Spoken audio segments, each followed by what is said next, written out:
Hello and welcome to the video. This is a video about this thing here. You can probably tell what it is. It's a T1400 1.4 meter wingspan glider style model. This is very similar to the Skywalkers and the Bixlers that I love. Now, I used to have a Bixler all the time from Hobby King. They were relatively cheap and cheerful planes. These things are fantastic to learn to fly on. The prop being out of the way of all the damage, they're incredibly stable, the way the wings are designed, and that kind of high wing attitude means that they are just beautiful to fly and have very, very gentle, forgiving stall characteristics, as well as very predictable flying.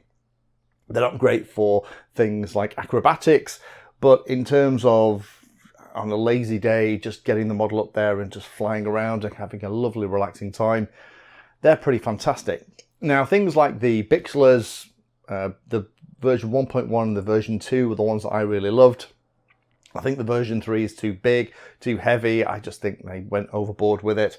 I've been looking for a replacement for that, and if you remember, a couple of weeks ago I had to go with a little Volantex Ranger 600 trainer and really loved that, and it was one of those things that I came away from that video thinking, oh, I really need one of those style models back in the regular fleet. Now, this was listed on Banggood recently, and I thought, oh, okay, well, this is a new model, or new-ish. Let me get it in and see whether or not they've thought about the modern hobby. Because these things have been around for a very, very long time. And it's interesting to see whether have they thought about the modern hobby in terms of stabilizers, flight controllers, FPV equipment? Have they thought about using lithium ion and LiPo batteries? Have they thought about all those different things? And having a look at here, I must admit, I'm a little disappointed. This is not a cheap model by any stretch of the imagination. This is getting close to the kind of money that you would pay for a proper Skywalker, and a lot more money than you would pay for even the Bixlers from people like Hobby King. But in terms of what it's offering, it isn't really offering that much more. So while I unbox it, let me go through the specs. This is made from high density EPO foam. It is very easy to put together. You're going to see that in a minute. It's pretty easy and straightforward. You just have to put the tail on and also push the wings into position and you're pretty good. The wings themselves are reinforced with a carbon fiber spar that go through the middle, and there's a carbon fiber rod that connects them together, so those are nice and stiff. They're pretty big wings on this, so they do definitely need at least one carbon spar. Really designed to be a glider, and those designed for beginner and intermediate pilots, these can still be fantastic if you know what you're doing and you can just get it up there and just have a lovely fly around on a beautiful calm day. Or even things like slope soaring, these are quite good for too. Battery compartment is pretty big on this, and they're saying that you need a 1300 to 2600 battery, and it looks like it's designed for 3S. So again, the brand name of this is a Top RC Hobby. That's obviously one of these Chinese outfits. The name is a T1400, made of EPO foam. Wingspan is 1.4 meters. Length is just under 1 meter at 980 millimeters. Flying weight is about 590 grams. Thrust is around 750 grams, so it should be easy to fly. Relatively small prop on this, but I think it's going to be fine. Flight time, they reckon, is going to be over 12 minutes, and I would have thought that was going to be easy if you've been careful with the throttle. Motor configuration is a 2604 1950 kV unit. ESC is only a little 20 amp unit, and unfortunately all the servos are plastic geared in this. I would have expected something a little bit better for this kind of money. In terms of the building, it really isn't straightforward. The tail just fits on. The actual horizontal stabilizer goes over a carbon spar with a block on it that keeps it into position, and then the vertical stabilizer with the rudder goes over the top, and it's held in place with 4 screws. Once that's done, then you can just adjust the linkages and pop the connectors onto the surfaces at the back. The wings themselves just push into position. There is a Y cable included in the kit, so you can have them all set. The nice thing about this is that all of the servos and the linkages were really nicely set up from the factory. I'll absolutely give them that. All of the 1500 mid-servo positions pretty much had them spot on. There was one aileron that needed a little bit of adjustment, but pretty much everything else went together really nicely. Having now had a look at this, a lot of the things that I hoped it would have just aren't here. The quality of the foam and the finish is actually very nice. The decal application is good.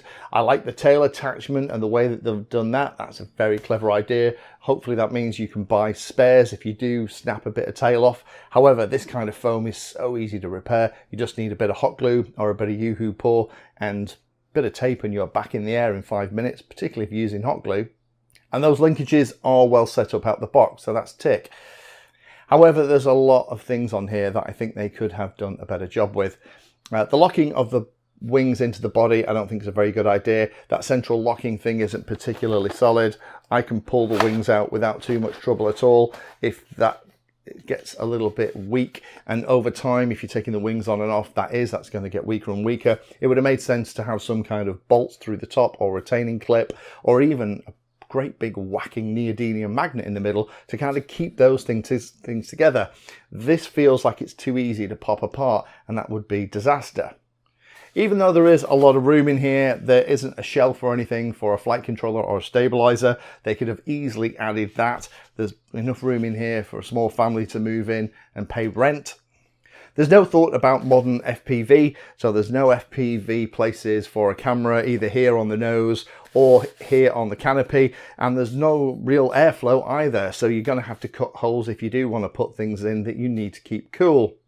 No skid plate protection at the bottom either, so if you land this, you are going to cut this up. So I would definitely put some tape at the bottom to protect this foam from getting damaged on landing from stones and things that you're going to hit. I would have liked there to have been a little bit more protection in the box for this. As you saw, my horizontal stabilizer on this one, because the box had been crushed a little bit, was quite badly damaged on one side. It probably isn't going to affect how it flies at all, but it just looks pretty terrible. No CG marks molded under the wing. The manual does actually have the CG location, which is great. However, surprise, surprise, it doesn't have the throws. If this is aimed at beginner and intermediate pilots, then you need to put that kind of stuff in. It is unforgivable not to have that kind of basic information in a manual, particularly for something that's aimed at people that are learning to fly. And the last thing I'll mention is there's no carbon reinforcement in any of the control surfaces, the ailerons, the rudder or the elevator. That typically isn't a problem with stuff like this. They're not under massive amounts of stress. I don't imagine this is going to be a particularly quick model, but I like to see that. It just helps reinforce those things, particularly when the connection for the control surface is here at the end rather than in the middle. It means that these things can flex quite badly when you are using them. So in summary, for me, this one has been a bit of a disappointment. I try and get things in to look at on the channel that I think are going to be good, and this one was a bit of a punt. And you know what? That kind of teaches me the lesson, doesn't it? This is something that I would have expected to get in to review 8-10 years ago. This, if it is a modern model, somebody has phoned this in. I think if you are just looking at this for a large line of sight glider, then you know what? It's probably going to be fine for something like that. But I think that means that they are targeting a very small part of the market, that they could have easily targeted lots more of us by taking use of this space, this huge space inside, giving us a little shelf for a flight controller, giving us a spot for some modern FPV equipment. You know, even things like there isn't any through air cooling for the motor here. There isn't any vents, which I personally would like to see just to help keep this motor cool. It's kind of hidden away in this dorsally mounted position. Now, in the fullness of time, we'll absolutely get a receiver in this. I'll take it to the field and we'll give it a fly and we'll see what it's like. I'm not expecting it to be any big surprises. These kind of planes, the reason that this design has been so successful and endures so well is that these things fly so nicely. But if you have $189 and you're looking for one of these, I would probably go and have a look at the Skywalkers. They are probably going to give you a better value for money. However, if you have something in that kind of price range, or ideally a lot cheaper, that's a similar size, this kind of design that works really well, please pop it down below. I am on the lookout for something to replace the Bixler that I used to have in my old lineup. Thank you for watching my video. Check out the playlist, and adding Pedantry 60 to your search terms will help you find my content. If you haven't done so already, please hit the like and subscribe button. It helps a lot. You can support the time I spend here answering questions and helping others by using the links in the video description.